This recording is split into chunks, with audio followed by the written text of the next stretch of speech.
there's actually some breaking news as of today. At least it was publicized today. A group of Christians are now suing the IRS in order to declare the Johnson Amendment unconstitutional.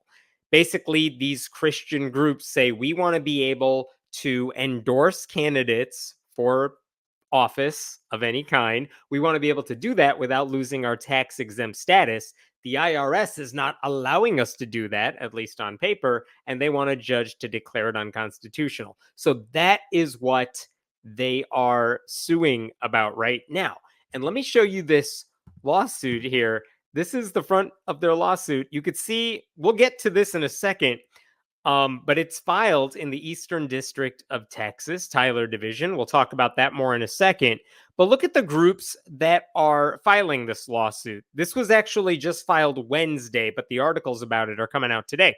It's from the National Religious Broadcasters Association, which is a very conservative evangelical group, Random Church, and another broadcasting group called Intercessors for America.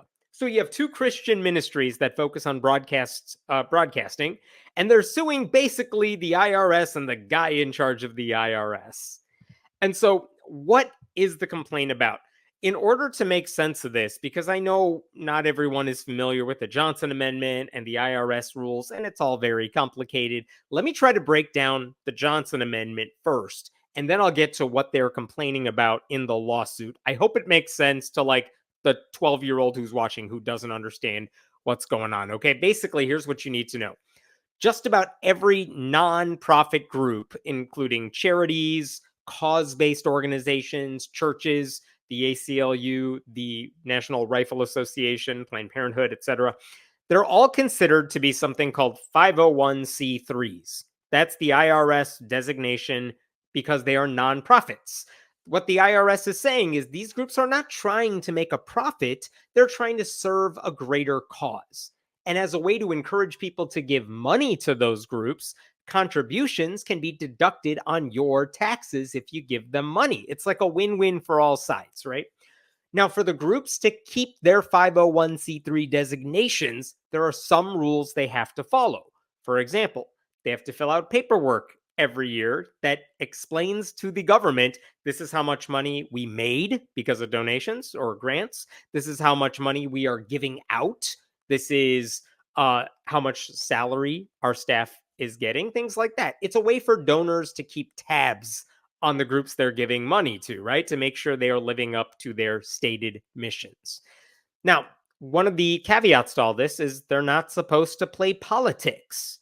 They can always promote their hyper partisan causes. Like the NRA can say, these are the candidates who are good on our issues. Planned Parenthood can say, this Democrat gets an A plus rating from Planned Parenthood. They can totally do that. What they cannot do is say, hey, everybody, go vote for this person. All right? They can't do it. Basically, we don't want them playing politics, even though it's okay to push their causes. Basically, that rule was proposed by Senator Lyndon Baines Johnson in 1954. That's why it's called the Johnson Amendment. Wasn't controversial, passed without any conflict about it, and it didn't become an issue until, decades later. So this has been around for 70 years.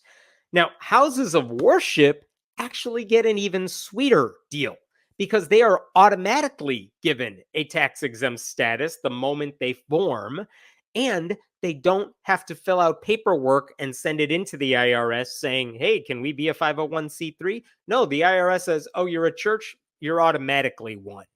So very convenient. They also don't have to fill out that form that says how much money they took in and where it's going, which is very convenient for megachurches that give a hell of a lot of money to their pastors so that they can buy their mansions and everything. Like, we don't know how much money Joel Osteen makes as a salary. We don't know how much megachurch pastors necessarily make. And guess what? They don't tell it to their congregations either, because the last thing someone in the church wants to know is, wait, why is all my tithe money going to the pastor's cars and not mission trips overseas or something like that?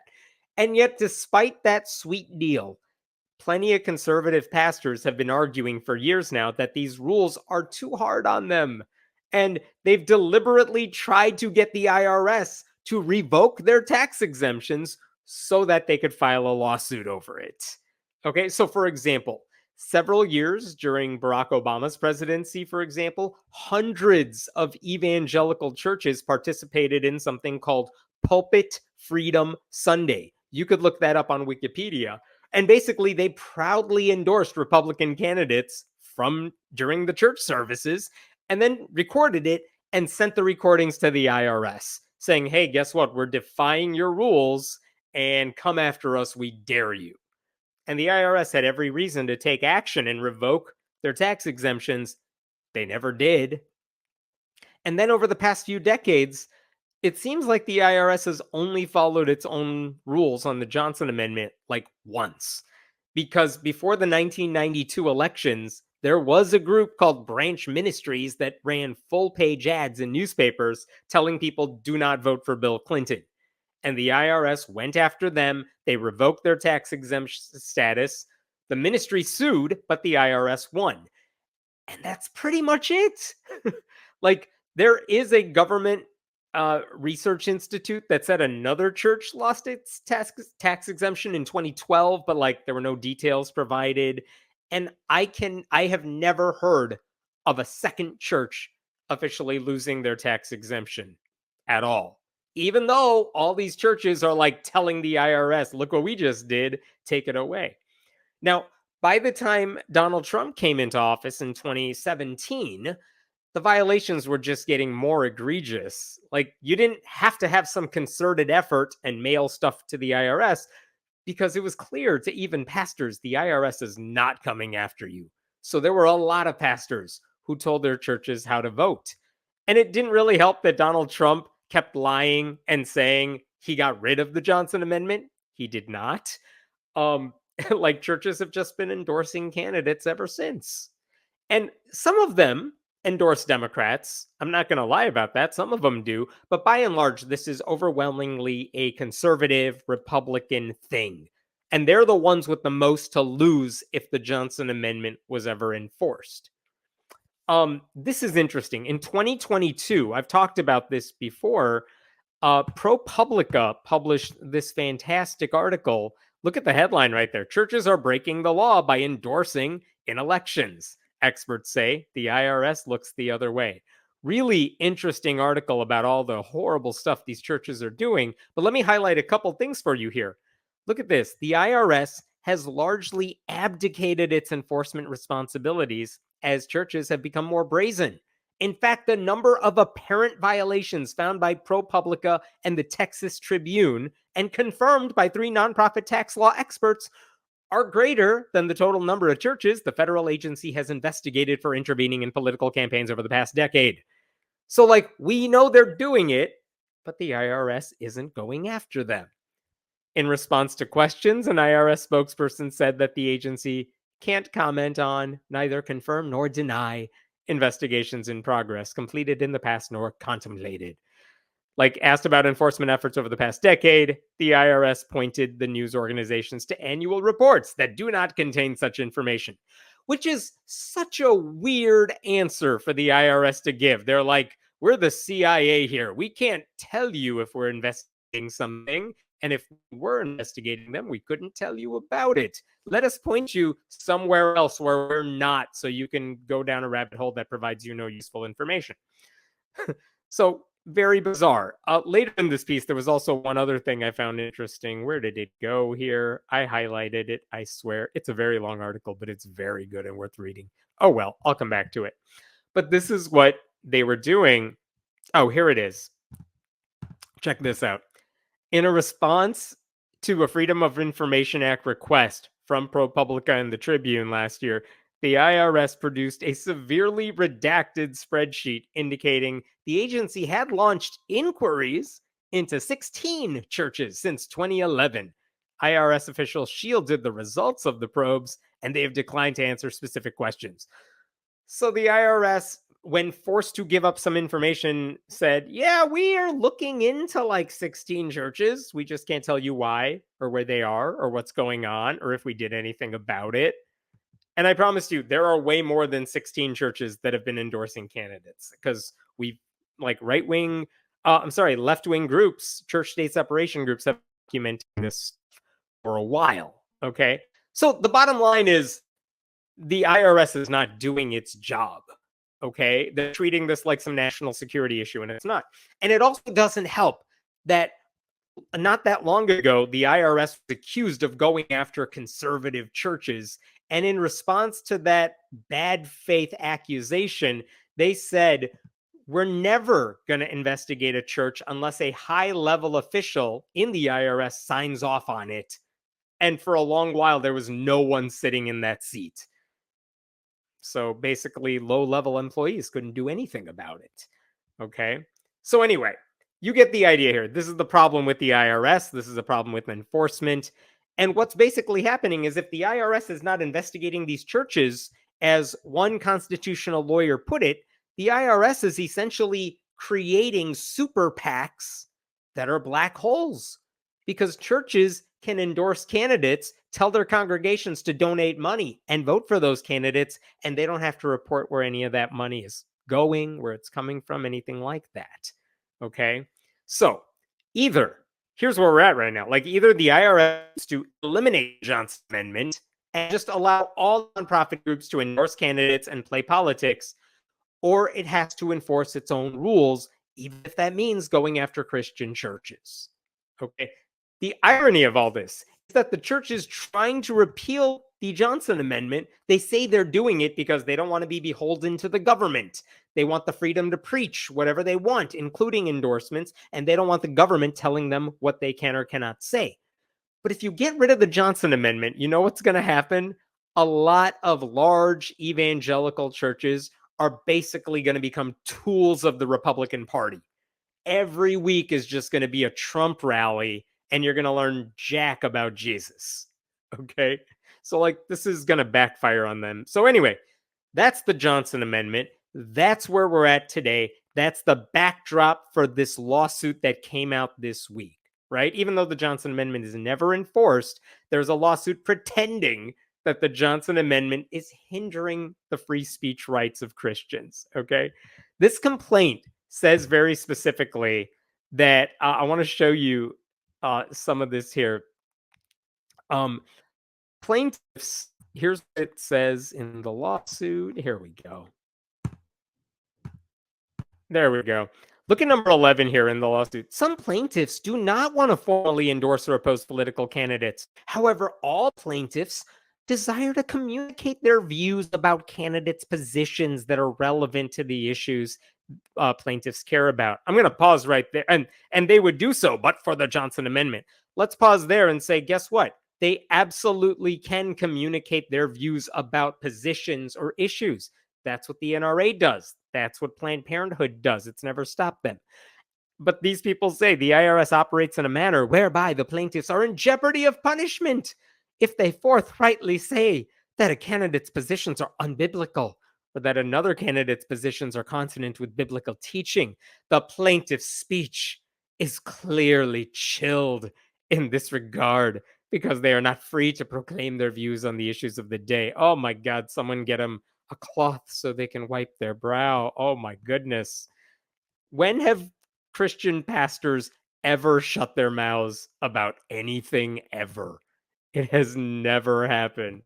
It's just ridiculous that they're saying this. Elsewhere in the lawsuit, check this out. This is number 32.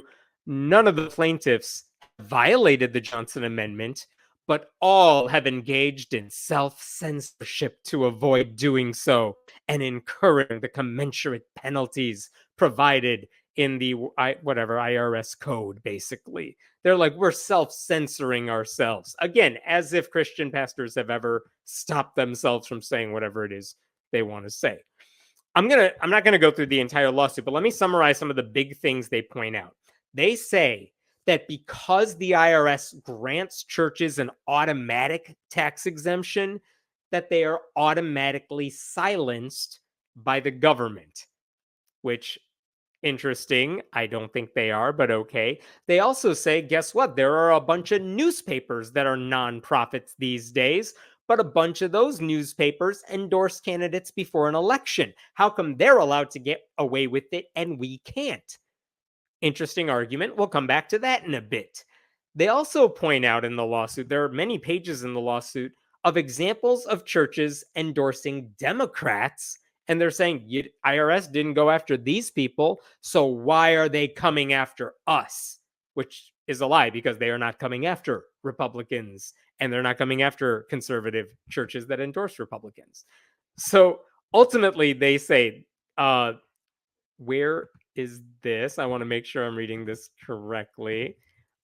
Here we go. This is number 9 again, back here.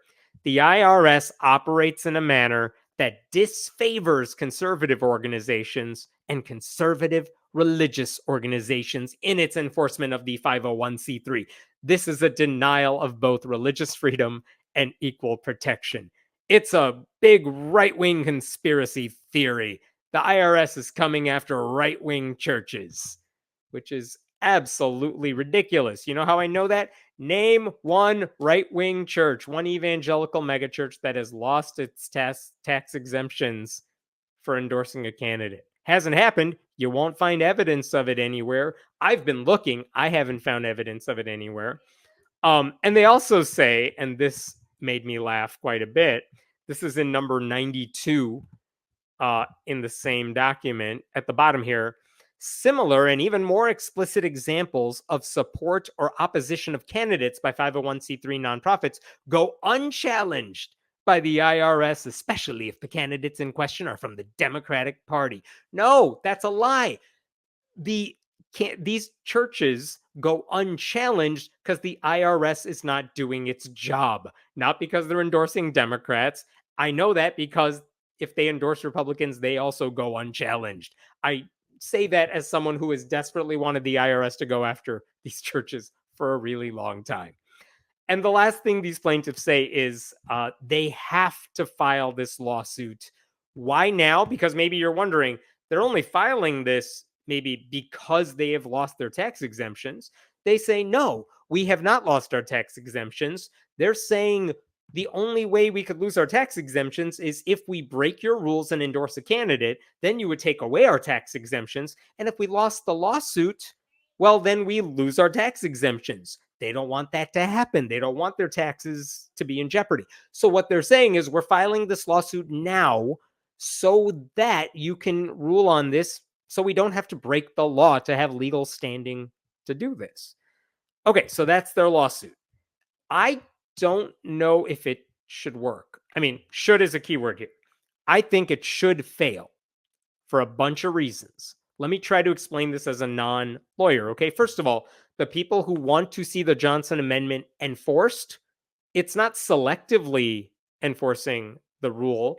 They want it applied across the board, not to benefit one side or the other.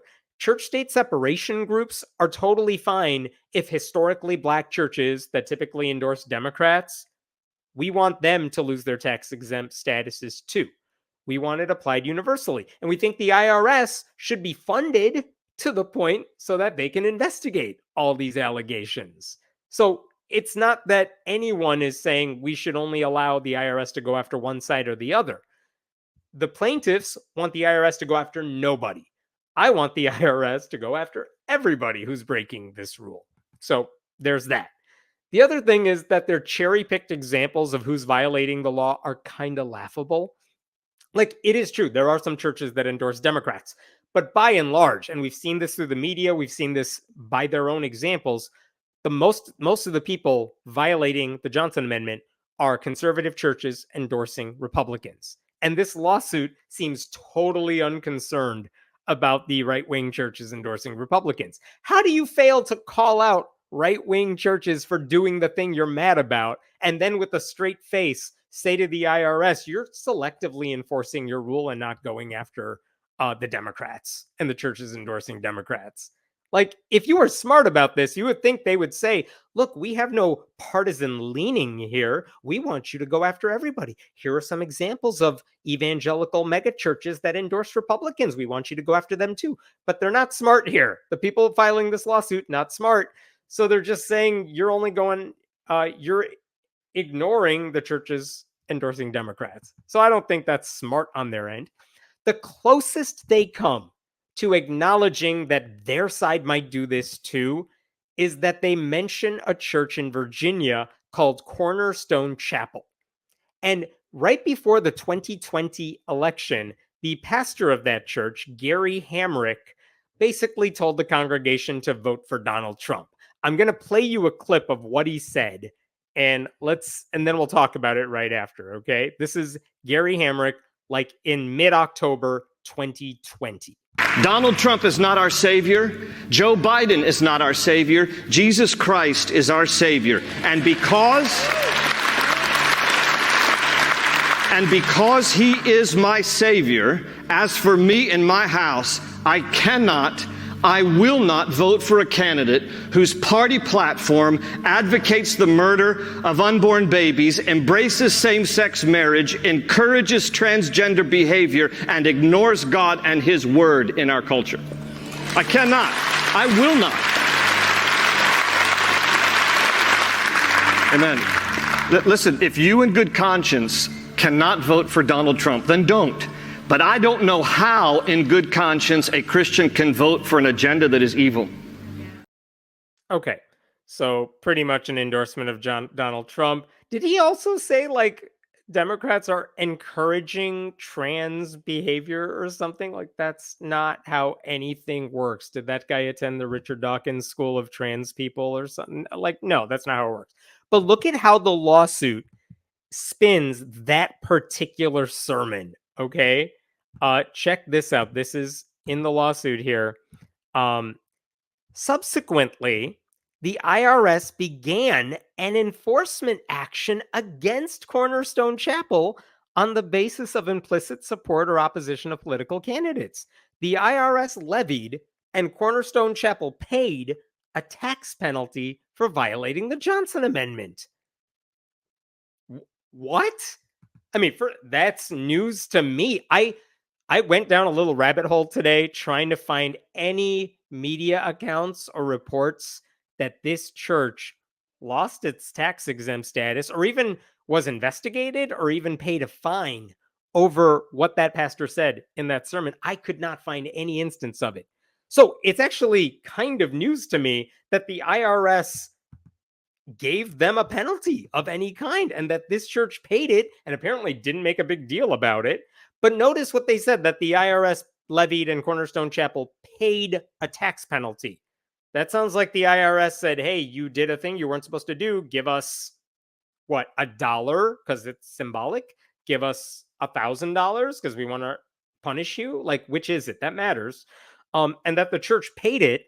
But notice it doesn't say the church lost its tax exempt status. I don't think it did. I went looking for that information too. I couldn't find it, but I'm pretty sure this church is still tax exempt. So what's the deal here? If the IRS investigated them, they didn't lose their tax exemption, I don't think. And so if this is the best example this lawsuit can provide over the IRS coming after a right-leaning church, then why the hell are they suing? Because it seems like they have it pretty damn good. I don't get it. Then there is the example of newspapers. Like 14 pages in this lawsuit list newspapers that they say these are all nonprofit newspapers that endorse candidates. And the lawsuit says, if they can endorse candidates, how come we can't endorse candidates? Well, Religion News Service spoke to the first newspaper on that list, which got the most space, which is the Philadelphia Inquirer. And check out what they found here, because this is what the Philadelphia Inquirer said about all this. The Philadelphia Inquirer is owned by the nonprofit Lenfest Institute for Journalism, but the newspaper remains a for-profit public benefit corporation, said their CEO. As a for-profit entity, the Philadelphia Inquirer is permitted to publish political endorsements. as it has for decades. And it does so following thoughtful research on candidate policy positions, qualifications, integrity, and track record. That's nice. But basically, the lawsuit says, look, it's a nonprofit. Why are they endorsing candidates? And the guy running the newspaper is like, no, I know our parent company's a nonprofit, but we are actually a for-profit group, which is implying that the people behind this lawsuit do not understand the tax structure and what's permissible. But clearly they have looked into it and they're like saying, yeah, what we're doing is totally fine and above board. So the newspaper argument is ridiculous. But just for the hell of it, we can go ahead and say this. If media outlets are nonprofit media outlets, they should not be endorsing candidates. And guess what? They don't. They know better than that. If they do, they should be punished for it. So I'm not arguing that the IRS is selectively enforcing or not enforcing this rule. Like, if the IRS is not going after nonprofit media outlets that endorse candidates, it's not because the IRS is biased. It's because the IRS just isn't doing its job. So I don't get the argument that, the newspapers show political bias in the IRS. So that's ridiculous. And the last thing here is that this is a strategic issue to me. If the concern is that the IRS is harming houses of worship through the Johnson Amendment, you would think that the lawyers would say, yeah, we have a couple of Christian ministries mad about this. Let's pull in some Muslim organizations, maybe even some atheist ones, some Jewish ones, Hindu groups that all agree with us on this. That way we can go to a judge and say, look, we all disagree about religion, but we are all religious or non-religious nonprofit groups, but we all think the Johnson Amendment should be repealed. Like, if you took that to a judge, it would kind of be more convincing. And again, these are not smart lawyers. They're just like, we are a bunch of Christians, and we say this is bad for Christians. It just sends the message that we're talking about a small group of whiners rather than a systemic issue that affects everybody and needs immediate fixing. I don't get that either. Now, let me tell you the scary part about all this. I told you this lawsuit was filed in the Eastern District of Texas in Tyler. If you look up the website for the Eastern District of Tyler, check that out, Eastern District of Texas. I'm in Tyler here. There are only 2 district judges, this Kernodle and Barker. Those are the 2 judges that could theoretically get this case. You'll never believe this. They are both Trump-appointed judges, which is where you go if you're looking for an outcome and not actual legal responses to what you're doing. So we know what they're doing. They're going after, they're trying to get this in front of Trump judges because they know they're going to rule the way these conservative Christians want them to rule. Let me show you one other thing. Let me go back to the front page of this lawsuit. Did you notice who's filing this lawsuit? National Religious Broadcasters, Random Church, and Intercessors for America. Those 2 middle churches, they are listed in here, and they're listed as churches in the lawsuit where, like, the pastors want to say things, but they can't. But, like, why those 2 churches? Why are they in there? And the answer given by the organization that filed this lawsuit is that, well, these people wanted in on our lawsuit, and they happen to be in the District of Tyler. So that's why we filed it in this court. But let me posit a theory here.